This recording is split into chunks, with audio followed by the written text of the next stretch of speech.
Capítulo 22. Captura. Finalmente aquilo tinha acabado. Agora David podia relaxar. Já tinha tomado banho e estava jogado na cama ignorando as mensagens que chegavam em seu celular de seus amigos perguntando como foi o encontro. Ele bufou.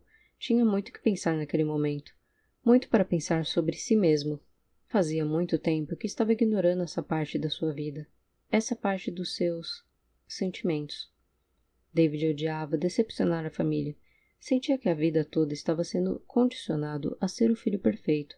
Não que seus pais tivessem essa culpa, ou se eles tivessem feito de propósito e causado essa necessidade no filho. Mas era assim que se sentia. Não podia evitar, infelizmente, e também não podia isentar os pais da culpa. David adiou durante tanto tempo sequer pensar nisso, pensar naquele dia. Eles tinham decidido que seria tudo como sempre. David disse isso, porque naquele momento ele queria isso, mas agora não tinha mais certeza de mais nada. Como se sentia idiota, simplesmente idiota. Tentou lembrar da sensação do beijo de Bia, quando ele deixou que ela o beijasse. Ele simplesmente deixou, mas não estava ali de verdade. Não sentindo. Ele sentiu algo somente quando lembrou de outro beijo, e isso deixou sua mente confusa, que o fez inventar uma desculpa para ela e terminar o encontro naquele momento. Mordeu o lábio, pegou o celular, pensou em ligar, mas algo bateu em sua janela, o assustando. David levantou para verificar. Era noite e a rua estava pouco iluminada. A lâmpada da frente da sua casa, que até ontem estava acesa, agora estava apagada. A rua estava completamente escura. Não podia distinguir nada. Por alguns minutos, encarou a escuridão. Encarou o tempo suficiente para vê-lo. Era um vulto, mas David tinha certeza. Tinha alguém o encarando na escuridão. Ele fechou a cara. Não sairia correndo com medo. Ele deixou a janela aberta e o encarou em tom de desafio, uma última vez, antes de voltar para a cama. Ele estava perdendo o medo. Sentia isso. Ele estava começando a enfrentá-lo, e isso não era bom. Nunca era bom encorajá-los a enfrentá-lo. Não. A hora tinha chegado, enfim. Quando pensou que poderia pegá-lo ali naquele mesmo momento, somente teria que escalar e subir pela janela aberta. Sua sede às vezes o impedia de ver os obstáculos e as consequências. Ele queria tanto, mas o destino pareceu-lhe sorrir quando viu uma garota andar apressada pela rua escura sem o ver. Ela ia em direção ao seu carro. Aproveite seus últimos dias. Serei gentil em deixá-lo viver por mais um tempo. E começou a correr em direção à garota antes que ela passasse pelo carro. A agarrou por trás, sem ela perceber. Agarrou seu pescoço, tampando sua boca. Ela se contorcia sob seu aperto. Ele apertou ainda mais, até sentir ela perder o fôlego e seu corpo ficar mole em poucos minutos. Pegou a chave do carro e abriu o porta-malas. Jogou a garota dentro e fechou a porta. Entrou no carro e saiu antes que qualquer um pudesse ver. Sorriu no volante, olhando pelo retrovisor. Seria uma noite divertida. Já faziam 3 dias que estava se sentindo bem. Não na totalidade da palavra, mas bem o suficiente. Ainda não tinha resolvido todas as questões de sua mente, mas pelo menos, nos últimos dias, já não sentia a paranoia de ser seguido, ser observado. Estava começando a pensar que tinha imaginado tudo aquilo, que nunca ninguém o havia perseguido. Ele só estava com a cabeça cheia de pensamentos e ficou confuso, se sentindo paranoico. Olhou a hora. Tinha combinado com Marcos de ver uns filmes no meio da semana. Bruno não iria conseguir ver. Seriam somente os dois. David sorriu com o pensamento.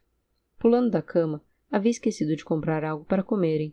Eram umas 19 horas. Logo Marcos chegaria. David colocou os tênis e saiu apressado. Não tinha ninguém em casa, então tinha de correr para não deixar Marcos esperando do lado de fora. Saiu tão apressado que esqueceu o celular. Só pegou a carteira e correu para o pequeno mercado próximo à sua casa. Estava andando apressado, quase correndo, quando parou de repente. Ele estava lá, o mesmo homem que os 3 haviam ajudado há umas semanas atrás. Estava saindo do mercado. Carregava uma sacola com um daqueles brinquedos de plástico. Era um kit de princesa, com coroa rosa e tudo mais. David relaxou, lembrando que ele disse que a filha estudava ali perto da casa dele. Imaginou que ela deveria estar esperando no carro. Ele olhou o homem ir em direção ao carro e começou a andar devagar para o mercado, enquanto observava. Os vidros de trás eram mais escuros que os da frente. E se a filha estivesse ali, David não conseguiria ver. O homem entrou, colocou o cinto e mordeu uma barra de cereal. David suspirou, se sentindo idiota, e continuou a andar em direção ao mercado. Deu uma última olhada para o carro antes de entrar.